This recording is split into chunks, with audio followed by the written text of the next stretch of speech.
So how do you journal? Like, what is your specific way that you journal?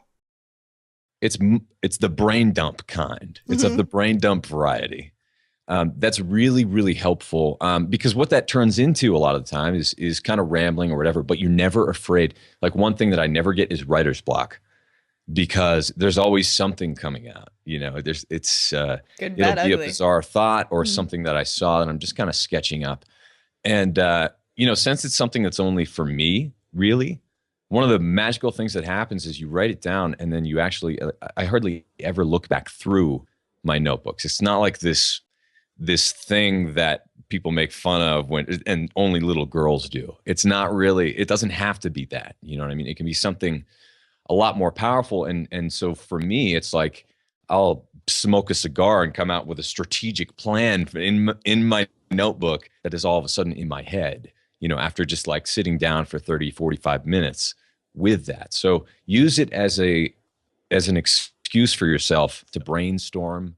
What's so awesome, it's funny, as you've been talking, I have this a little bit in my book, but I have it how life is like a video game, right? And it's so Yeah. funny because the risks, like you were saying, as you like level up, and everybody knows I'm a geek, so I'm allowed to Mhm. talk about video games. But as you level up, like the risks get a little bit more. So the money is the Right. same. You still buy things, you just buy more expensive things, and you lose more things. But Yeah. either way, as you keep going and you keep playing, the longer you play, the better you get, right? No matter Right. where it is. So Hopefully. some people, Yeah. exactly, right? As long as you Well, you keep need rules improving. to operate by. I Mm. think that's the trick, right?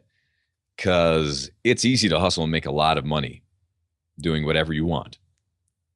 Problem is, if you don't have rules, that's what burns a lot of people. The people who are still here or are doing well after 4 years that we were in the same rooms as is, Mm. all hustling together. The ones who didn't have the ethics, I think, the Mm. ones who didn't have the moral character that was defined as something from the very beginning are the ones who wound up, even if they did have financial success, they found empty success in life.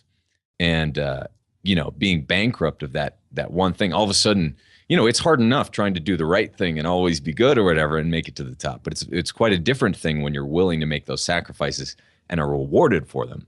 um, and so I think it's, if you really want to do this, do it right.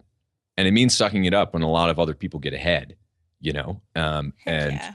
I have a lot of secrets about how some people got ahead and who are still ahead that I would never be able to do myself. Like I just know that I could never do that. That was me coming into this was like that. When I started the fat burning man thing, I knew that people would make fun of me. I knew that it would be ridiculous. That was the point. Um, and so you need to kind of know what you're up against Mm. and stomach it. Just you won't always like the people who are around you, or it'll be easy to judge and say that what you're doing is okay, but what they're doing is not. But it's something, well, it'll never get better. You just have to navigate through it and feel compassion for people who might be playing a different game than you, but play a good game. I remember this game way back. It was called Black and White. I think it was like a PC game, and it was so cool because you like had these characters that you could either do good things with them and they would turn into kind of these angelic figures of good and beaming and good health, or you could kind of like abuse them and then get them to abuse other things and they turn into these dark creatures like straight out of a Muppet movie or something, or the Dark Crystal, one of the Oh, I movies. love that movie. um, and so I think real life is actually like that, and people start to wear their faces, their morals and their ethics on their face, Mm. especially after 30. Especially after 30.